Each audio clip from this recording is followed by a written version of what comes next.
Hello अस्सलाम वालेकुम student. AutoCAD के लेक्चर 10 में हम यहाँ पर कुछ टूर बनाने वाले थे, लेकिन अभी हम नहीं बनाएंगे। बच्चे कह रहे हैं कि आप पहले स्टेयर्स सिखा दें।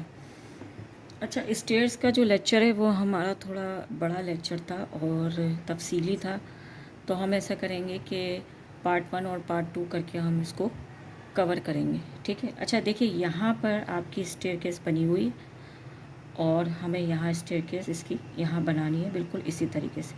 लेकिन ये स्टेयर्स बनाने से पहले मैं आपको थोड़ा सा स्टेयर्स के बारे में समझा दूँ कि कौन सी चीज़ को क्या कहते हैं और स्टेयर्स कैसे डिज़ाइन करते हैं, उसका फॉर्मूला क्या होता है। अगर हाइट आप डिसाइड कर लेते हैं तो फिर आप कैसे डिसाइड करते हैं कि इतने स्टेप्स जो हैं वो होंगे और होने चाहिए। ठीक है। तो इसके लिए मैंने थोड़ा सा आपके लिए लेक्चर तैयार किया। अगर आप क्लास में होते तो मैं एक्सरसाइज भी करवाती। पता नहीं कि यूट्यूब पे सही से आपको समझ आएगा कि नहीं आएगा। चलें देखते हैं। ठीक है। ये देखिए, मैंने आपके लिए थोड़ा सा एक लेक्चर तैयार किया है। ठीक है। सबसे पहले इस वाले इमेज पर आते हैं। ठीक है। ये देखिए, स्टेयरकेस में हमारे पास 4 चीज़ें इंपॉर्टेंट होती हैं। क्या क्या? ट्रेट, राइज़र, लैंडिंग और हाइट। अगर ये 4 चीज़ें आपने समझ ली तो आप हर किस्म की स्टेयर्स को अच्छे से डिज़ाइन कर सकते हैं। ठीक है। देखिए, यहाँ पे जो यहाँ लैंडिंग लिखा हुआ है और एक यहाँ लैंडिंग लिखा हुआ है आपके पास, तो ये वो जगह होती है जहाँ आप थोड़ा सा ठहरते हैं। ठीक है। और फिर अपनी फ़्लाइट 2 की तरफ ऊपर जाते हैं। ठीक है। अच्छा, ये फ़्लाइट 1 है और ये फ़्लाइट 2 है, ये गलत लिखा है। अच्छा देखिए, फ़्लाइट 1 फ़्लाइट 2 वो होता है कि जब आप एक फ्लोर से दूसरे फ्लोर पे जाते हैं तो हर दफ़ा आपको 2 स्टेयरकेस का सामना होता है। हर फ्लोर पे 2 ज़ीने आपके पास आते हैं, तो पहले ज़ीने को आप फ़्लाइट 1 कहते हैं, दूसरे ज़ीने को फ़्लाइट 2 कहते हैं। ऐसा नहीं कि ग्राउंड फ्लोर के ज़ीने को आपने फ़्लाइट 1 कह दिया और फर्स्ट फ्लोर के ज़ीने को आपने ये कर दिया। नहीं, हर फ्लोर पे आपको 2 ज़ीने चढ़ने ही पड़ते हैं। एकदम से आप ऊपर नहीं जा सकते, तो डिवाइड कर देते हैं फ़्लाइट 1 फ़्लाइट 2 में, और फिर इस तरह आप थकते भी नहीं हैं। ठीक है। अच्छा देखिए, यहाँ पर जो लिखा हुआ है ट्रेड, ठीक है, ये वो जगह है जहाँ आप अपना पाँव रखते हैं। ठीक है, ज़रा देखिए, ये देखिए, ये वो जगह है जहाँ आप अपना पाँव रखते हैं और इसको कहते हैं ट्रेड। ट्रेड जो होता है वो आपका 12 इंच का होता है, जनरल जो साइज़ है। अब भाई 12 इंच का ही क्यों होता है? मैंने तो छोटे बड़े भी देखे हैं, बिल्कुल छोटे बड़े रख सकते हैं। ये देखिए, इन्होंने अपना ट्रेड छोटा कर दिया है और अपना राइज़र बढ़ा दिया है, तो ये इंसान कितनी जल्दी थक गया और वो अपना सामान भी नहीं उठा पा रहा है। ठीक है। लेकिन अगर हम जनरल साइज़ रखेंगे, यानी जो होना चाहिए कि 6 इंच का हमारा राइज़र हो, यानी ये चीज़ 6 इंच का राइज़र। ठीक है, ये देखिए, और 12 इंच का हमारा ट्रेड हो, तो हम थकते भी नहीं हैं और अपना वज़न लेके आराम से चढ़ भी सकते हैं। ये बच्चों से लेके बूढ़ों तक का डिसाइड किया हुआ है कि राइज़र आपका 6 इंच का होगा, ट्रेड आपका 12 इंच का होगा। हाँ, अगर जगह नहीं है या कोई और रीज़न है या कोई और मसला है कि टेम्परेरी आपने बना दी, तो आप ये ट्रेड और राइज़र कम ज़्यादा कर सकते हैं। लेकिन ये क्यों बनाया गया है? सबसे पहले ट्रेड 12 इंच का इसलिए बनाया गया है कि आपका पाँव ज़्यादा से ज़्यादा कितना बड़ा होगा? 10 इंच। और अगर आप खूसा जूता वगैरह कोई सैंडल पहन लेते तो कितना निकला? 11 इंच। तो 1 इंच इजाफी करके आपका पाँव पूरा रिलैक्स ट्रेड पर आ जाए, तो इसलिए ये ट्रेड 12 इंच का होता है। ठीक है। 6 इंच का राइज़र इसलिए होता है कि जब आप सीना चढ़ते हैं तो आपके दिल की धड़कन तेज़ होती है। लेकिन अगर आपका राइज़र ज़्यादा ऊंचा होगा तो आपके दिल की धड़कन बहुत जल्दी यानी फास्ट हो जाएगी और हो सकता है कि आपकी हेल्थ में मसला है। तो इसलिए हम 6 इंच का राइज़र चढ़ते हैं ताकि हमारी सांस भी ज़्यादा नहीं फूले और हम आराम से चढ़ सकें और एक बच्चा या एक बूढ़ा भी आराम से जीने को चढ़ सके। ठीक है। ये वो बेसिक बातें हैं, ये वो बेसिक चीज़ें हैं जो स्टेयर्स बनाने से पहले आपको पता होनी चाहिए। ठीक है। चलें आगे चलते हैं। अच्छा, कुछ जो है वो मैंने एक लेक्चर आपके लिए तैयार किया है और इस इमेज को थोड़ा सा समझ लेते हैं। अक्सर बच्चे प्लान पे स्टेयर्स डिज़ाइन करते वक्त इस बात से घबराते हैं कि यार हाइट तो मैंने दे दी लेकिन मुझे नहीं पता कितने स्टेप्स आएंगे। बस ऐसी लाइनें ड्रॉ कर देते हैं, फिर मज़दूर देखेगा या इंजीनियर देख लेगा, वो कर लेगा, हम उसे हाइट बता देंगे। हाँ, ऐसा हो सकता है कि इंजीनियर आपकी इस स्टेयरकेस को डिज़ाइन कर दे और आप सिर्फ जगह छोड़ दें, लेकिन आपको भी पता होना चाहिए, ठीक है। आपको भी सारी फार्मूला पता होना चाहिए और आप खुद भी स्टेयरकेस अच्छे से डिज़ाइन कर सकते हैं, और करते हैं, सारे आर्किटेक्ट्स करते हैं, ठीक है। तो स्टेयरकेस का नीचे यहाँ मैंने फार्मूला लिखा है, height multiply by trait. Trait आपने समझ लिया कि क्या है, डिवाइड बाय राइज़र, ठीक है। एक बार फिर देख लेते हैं, ये आपका ट्रेट है जो 12 इंच का है, ये आपका राइज़र है जो 6 इंच का है, ठीक है। तो बिल फर्ज अगर आपकी हाइट 10 फीट है तो आप उसे ट्रेट यानी 12 इंच से मल्टीप्लाई करेंगे, और फिर जो वैल्यू आएगी उसको आप 6 इंच से डिवाइड कर देंगे। तो यानी 10 फीट की हाइट पे आपके पास कितने स्टेप्स बनने चाहिए, 20 स्टेप्स बनने चाहिए, ठीक है। अच्छा, यहाँ पर मैंने 5 फीट हाइट रखी है, मैंने सिर्फ फ्लाइट 1 को डिफ़ाइन किया है, फ़्लाइट 2 को डिफ़ाइन नहीं किया है। अगर 10 फीट की हाइट है तो लैंडिंग तक आपकी हाइट क्या हुई, 5 फीट हुई, ठीक है। तो मैंने यहाँ फ़्लाइट 1 को ही खाली डिफ़ाइन करते हुए आपको ये लेक्चर दिया है, ठीक है। 5 फीट और यहाँ से ऊपर चढ़ेंगे तो आप अपने ग्राउंड से फर्स्ट में आ जाएंगे, ठीक है। अच्छा, यहाँ पे थोड़ी सी चीज़ों को समझ लेते हैं। ये जो हमारा नोवल पोस्ट होता है, इसको ब्लस्टर्स भी कहते हैं।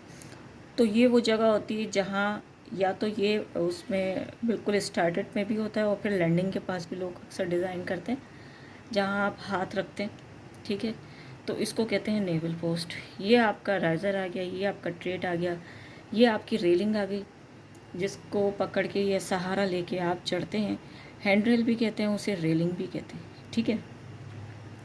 ये आपकी रेलिंग आ गई। रेलिंग की ये जो मैंने दी है वो 6 इंच दी है, और चौड़ाई जो है वो मैंने 3 फीट 6 इंच दी है। अच्छा, ये लैंडिंग 3 फीट 6 इंच मैंने क्यों दी है, इस पर भी अभी हम बात करते हैं। और इसको एरो डाल के मैंने आरसीसी लिखा है। ये जो स्टेयर्स मेरी बन रही हैं वो मेरी आरसीसी की बन रही है, यानी रीइंफोर्स कंक्रीट, ठीक है। अच्छा, नॉवल मैंने आपको बता दिया, ब्लस्टर्स भी कहते हैं इसको। वेस्ट स्लैब क्या होता है, ये देखिए, ये वो जगह होती है, ठीक है। फ्लाइट आपको बता दिया कि ये फ़्लाइट 1 है और ये फ़्लाइट 2 है, ठीक है। ये हमारा फार्मूला आ गया। लैंडिंग तक हम 5 फीट तक चढ़ रहे हैं।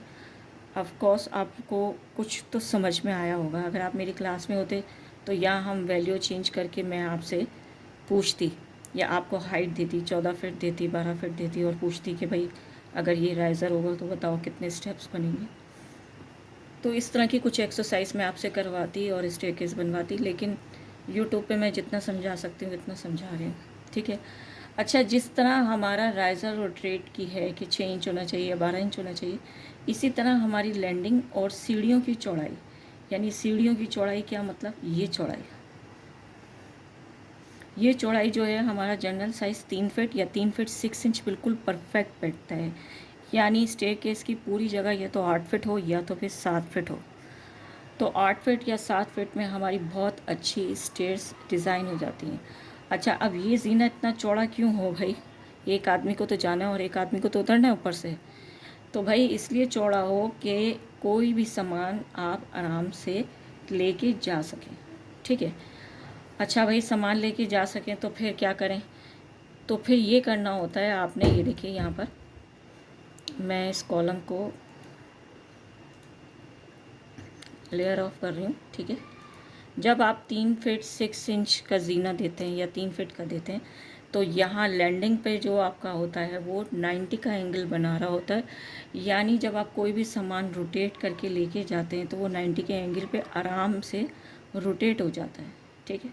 वापस अपने लेक्चर की तरफ आते हैं। यहाँ पर वो सामान आराम से रोटेट होके ऊपर की तरफ आप आराम से ले जा सकते हैं, चाहे सामान जितना भी चौड़ा हो, जितना भी बड़ा हो, तो वो आप आराम से यहाँ से लेके जा सकते हैं। इसलिए ये 3 फीट 6 इंच होना चाहिए या 3 फीट होना चाहिए, ठीक है। अच्छा, अब आ जाते हैं, इस तरह स्टेयरकेस डिज़ाइन हो या इस तरह से स्टेयरकेस डिज़ाइन हो, थोड़ा सा बड़ा कर लेते हैं, ठीक है। जितने भी अभी तक पुराने घर हैं वो इस तरह से स्टेयरकेस को बना चुके हैं। ये देखिए यहाँ पर इस तरह से, ये वाला साइड जो आपका थोड़ा पीछे की तरफ है, यहाँ जब आप खड़े होते हैं फिर पाँव ऊपर रखते हैं, यहाँ आते हैं, फिर पाँव रख के आप ऊपर की तरफ जाते हैं। लेकिन अगर आप इस तरह से डिज़ाइन करें, कि ये वाला जो आपका वेस्ट स्लिप है वो थोड़ा सा यहाँ से स्टार्ट हो, नीचे वाले स्टेप से, और ये आपको एक लैंडिंग की जगह 1 फीट की और मिल जाए तो कितना अच्छा हो जाएगा। तो ये देखिए यहाँ पे जो यहाँ पे जो आपको 3 फीट 6 इंच के अलावा 4 फीट की लैंडिंग मिल गई है, जो आप आराम से अपना सामान लेके चढ़ सकते हो, और कोई ऊपर से आ रहा होगा तो वो भी आराम से नीचे आ सकता है। तो अब हम जो स्टेयरकेस बनाएंगे वो इस तरीके से बनाएंगे। हालांकि हमारे जो पुराना घर है जो इनका बना हुआ है वो भी इसी तरीके से बना हुआ है, ये देखिए, यानी गलत बना हुआ है। ठीक है, गलत तो नहीं कहेंगे, लोग इस तरह से भी करते हैं और इस तरह से भी कर लेते हैं, तो वो जब उनको सेट लगता है तो फिर क्या मसला है। तो ज़्यादातर जीने जो हैं स्टेयरकेस वो इस तरीके से बने हुए हैं, लेकिन जो अब जो बन रहे हैं वो जीने वो कुछ इस तरीके से बन रहे हैं। ठीक है, चलें अब अपने स्टेयरकेस की तरफ से आते हैं और थोड़ा सा हम जीने पे काम करते हैं अपने स्टेयरकेस पे, और फिर हम पार्ट 2 की तरफ चले जाएंगे। ठीक है, यहाँ पर जो ये मेरी लाइन बनी हुई है इसको एक्सटेंड कर रही हूँ EX एंटर करके। ठीक है, सही है। अच्छा, यहाँ पर आ जाते हैं। यहाँ पर इन्होंने वॉल नहीं बनाई है, यहाँ 2 कॉलम दिए हुए, और यहाँ पर इन्होंने रेलिंग और स्लैब बनाया हुआ है खाली। ठीक है, ये वाली जो लाइन होनी चाहिए वो हमारी स्लैब की होनी चाहिए। ठीक है, चलिए, यानी इस वॉल से इसको सहारा मिल रहा है, यहाँ कॉलम से इस स्लैब को थोड़ी सपोर्ट मिल रही है, तो वो इसलिए उन्होंने यहाँ पे कोई वॉल नहीं बनाई, तो हम भी नहीं बनाएंगे। ठीक है, तो हमने यहाँ पर एक लाइन ड्रॉ कर दी है ऐसे। ठीक है, अच्छा देखिए, हम विंडो की लेयर पर हैं तो हम पहले वॉल की लेयर पे आ जाते हैं। ठीक है, सही है, और मैं अभी इसको मैच प्रॉपर्टी कर रही हूँ वॉल की लेयर पे, ये देखिए। ठीक है, अच्छा अब डायमेंशन ले लेते हैं कि भाई इन्होंने कितना जीना चौड़ा किया हुआ है। ठीक है, DI एंटर। ठीक है, यहाँ से इन्होंने किया हुआ है जनाब ये 3 फीट 6 इंच। ठीक है, अच्छा पूरी स्पेस भी देख लेते हैं। 3 फीट 6 इंच है तो ऑफकोर्स ये 8 फीट या 7 फीट 6 इंच के करीब होगा। ठीक है, तो ये 8 फीट के करीब है, बिल्कुल ठीक है। यानी बीच की जगह जो है वो उन्होंने कितनी छोड़ी हुई, 1 फीट छोड़ी हुई। चलें चलते हैं। ठीक, अब मैं ऑफसेट्स की कमांड ले रही हूँ, शॉर्ट की से O एंटर कर रही हूँ, O एंटर, 3 फीट 6 एंटर, और ये मैंने यहाँ से इसको क्लिक किया, यहाँ से इसको क्लिक किया। ठीक है, और ये हमारी आ गई लैंडिंग। ठीक है, यहाँ से मैंने इसको ट्रिम किया, यहाँ से इसको ट्रिम किया। ठीक है, और ये मैंने डिलीट किया। सही है, अच्छा इसका भी ऑफसेट ले लेते हैं, ये देखिए यहाँ। ठीक है, इसको डिलीट कर देते हैं। सही है, इसको एक्सटेंड कर देते हैं और इसको ट्रिम कर देते हैं, यानी ये चीज़। ठीक है, चलें अब लेक्चर 2 में हम बाकी स्टेयरकेस बनाते हैं। ठीक है।